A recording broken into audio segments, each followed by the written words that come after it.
Court is calling 2024 CR 4295 State versus Luis Beltran. Can I have parties approach and announce for the record? Yeah, I'll wait for Steve. Arlene Day is the defendant. All right, and are you Mr. Beltran? Yes, Your Honor. All right, in defense, you said you've adopted his motions? Yes, Your Honor.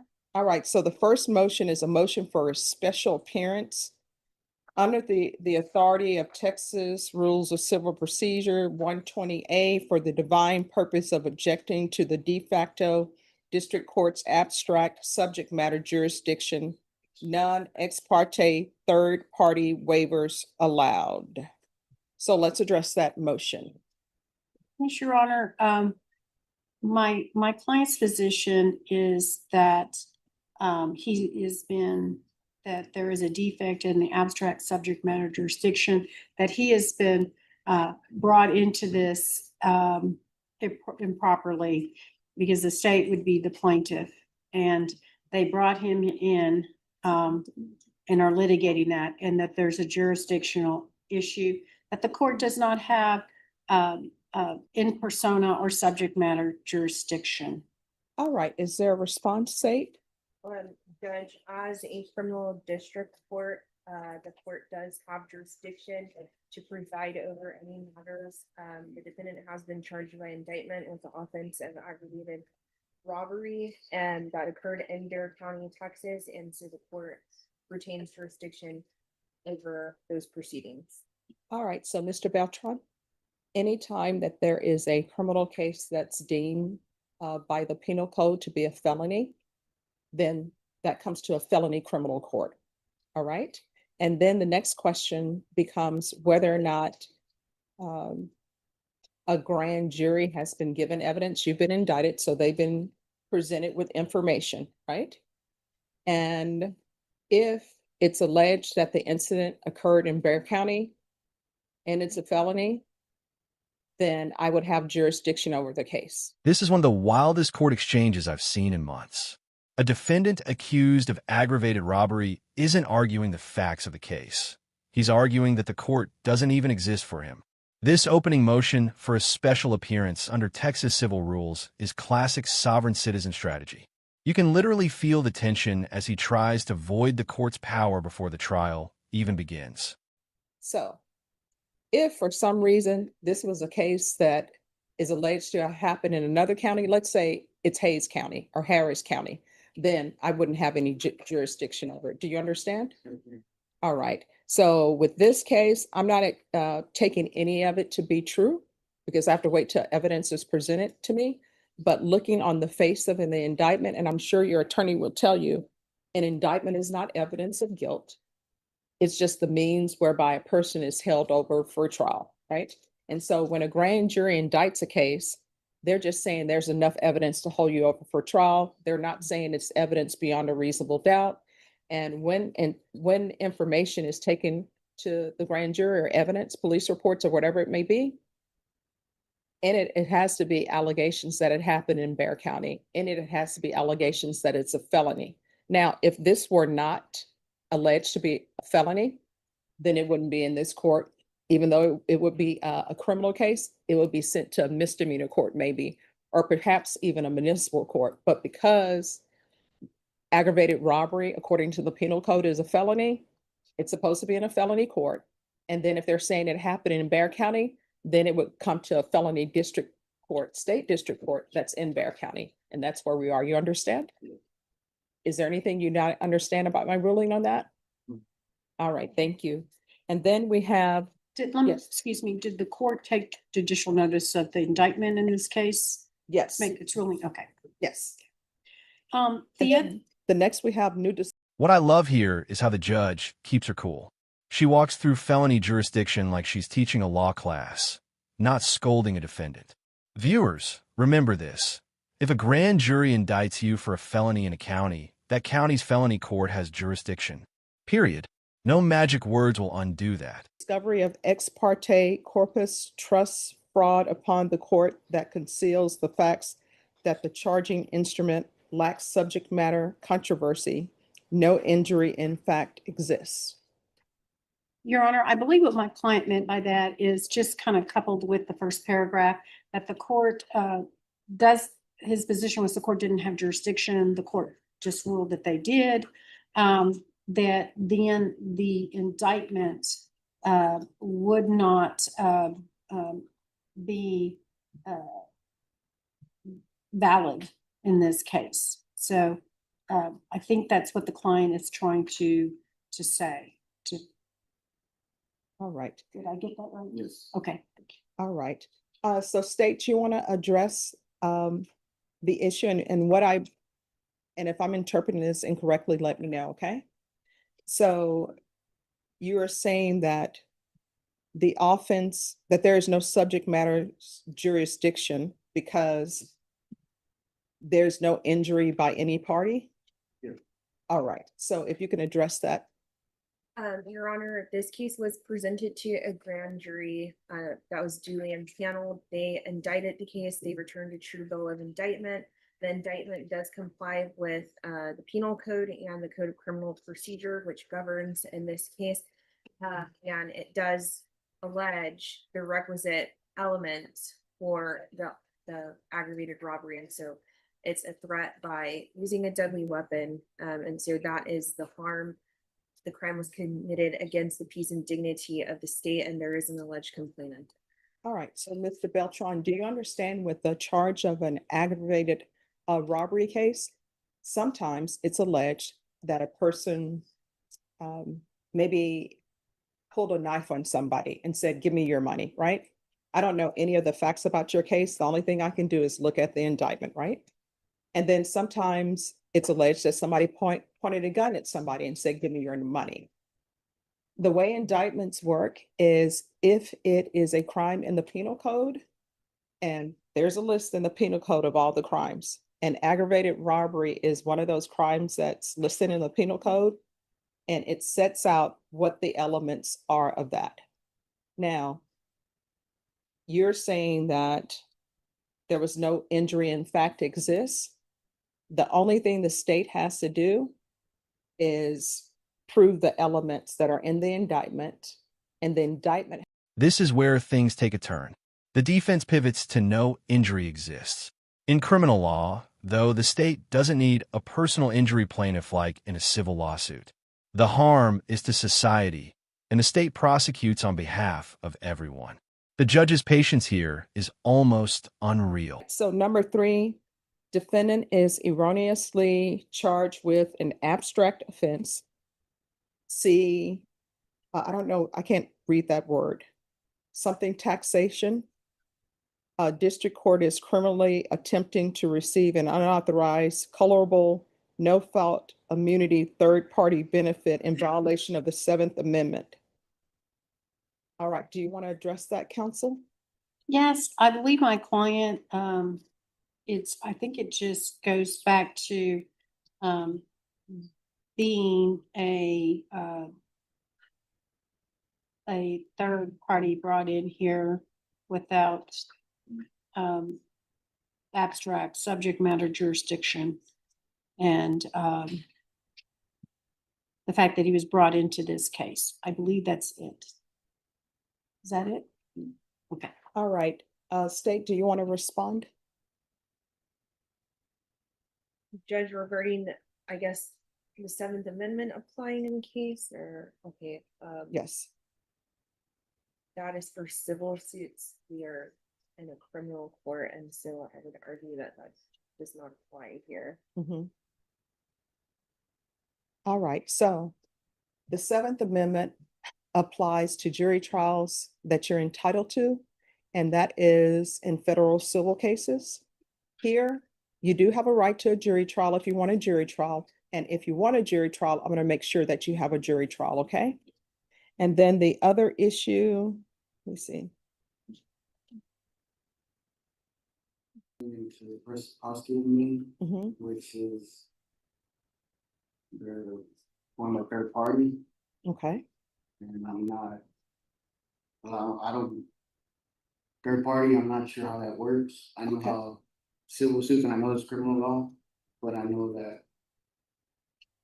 I mean, how can I cross-examine the state of Texas? How can I So let me Um, explain something to you.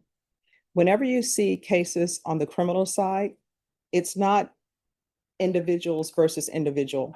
Usually when you're on the civil side, if it's a marriage, it's individual. Yeah, If it's yes. civil. All right, here, the reason why it's the state of Texas is because in criminal court, it's not you versus the complainant. Whoever the complainant is in this case that you're accused of committing aggravated robbery against, yes, it's alleged to have happened that you committed an aggravated robbery against them. But the state of Texas, the way we were taught in law school, the state of Texas takes offense, right? Because whenever an offense is committed against a citizen, it's the offense against the citizen, but it's also the offense against the state of Texas. So in cases such as these, the state necessarily is not the complainant. They're just bringing the suit or the case because the state of Texas is offended that an offense is alleged to have been committed within the state of Texas, within the county of Bear. So that's why the state of Texas is listed and not the complainant. Do you understand? Yes, I understand that. And so how do I cross-examine the state of Texas? The state of Texas, you don't cross-examine them. The persons you would cross-examine would be any witnesses the state of Texas would call to try to prove that you've committed an offense against the sensibilities of the state of Texas. So, for example, for an aggravated robbery, they'll need to call somebody to prove that it happened in Bexar County. They'll need to call somebody to prove that it happened on or about whatever date it is. If there's a weapon used, they'll need to call somebody to prove that a weapon was used. And they may need to call a complainant to say, hey, I'm the person in your indictment. I actually laughed here, not because it's funny to be on trial, but because the misunderstanding is so deep.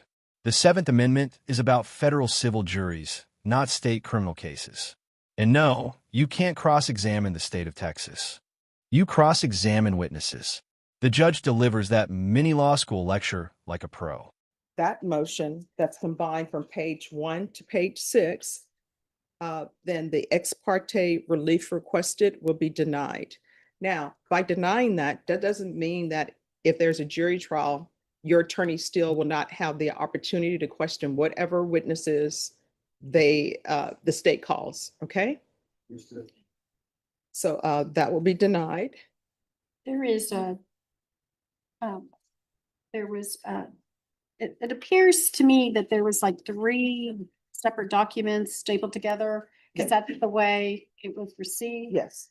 There is the next one, which is exhausting administrative relief. Mhm. My client is not wanting to have that heard, right?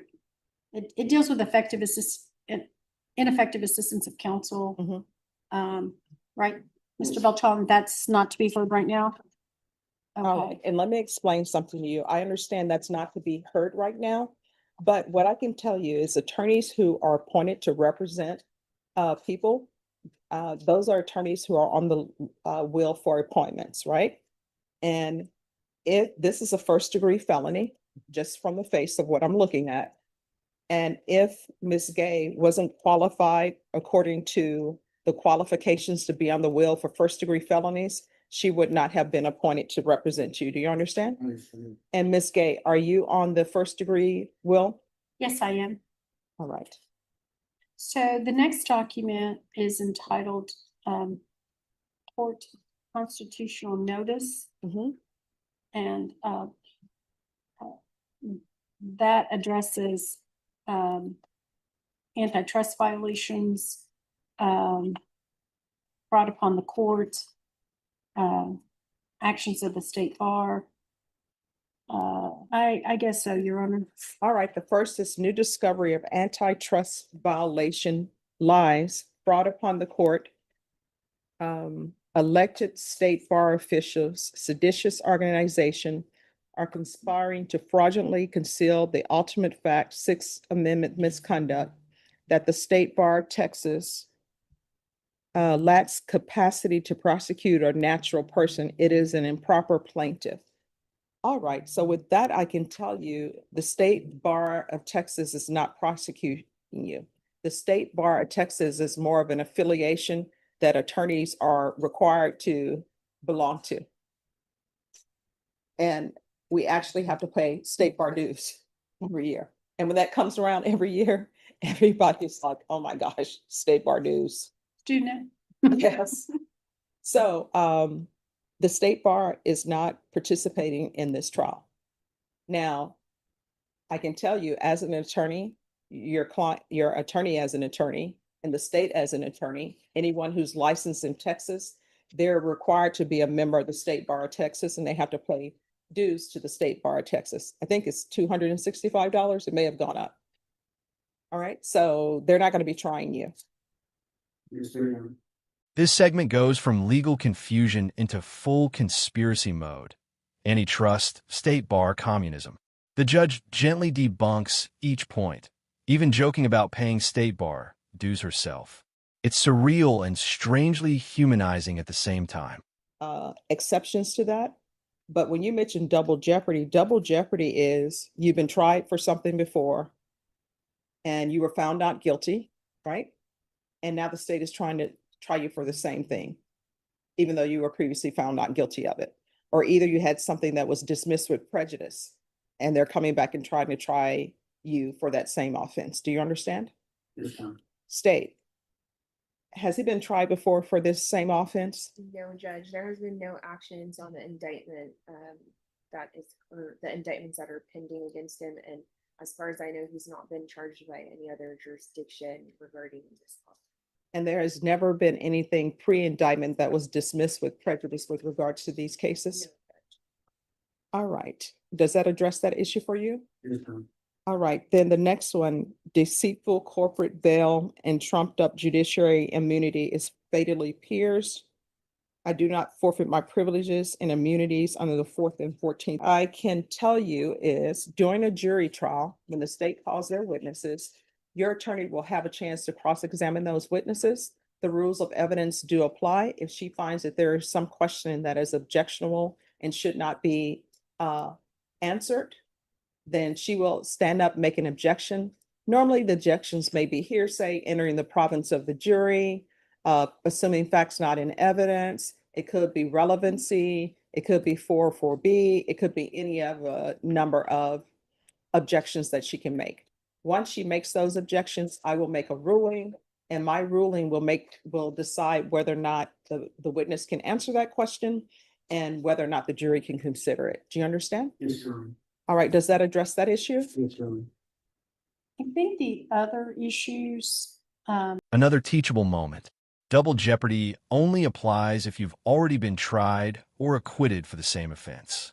Here, the defendant hasn't, so the argument collapses instantly. No. All right, is there anything that you don't understand about the jury trial process?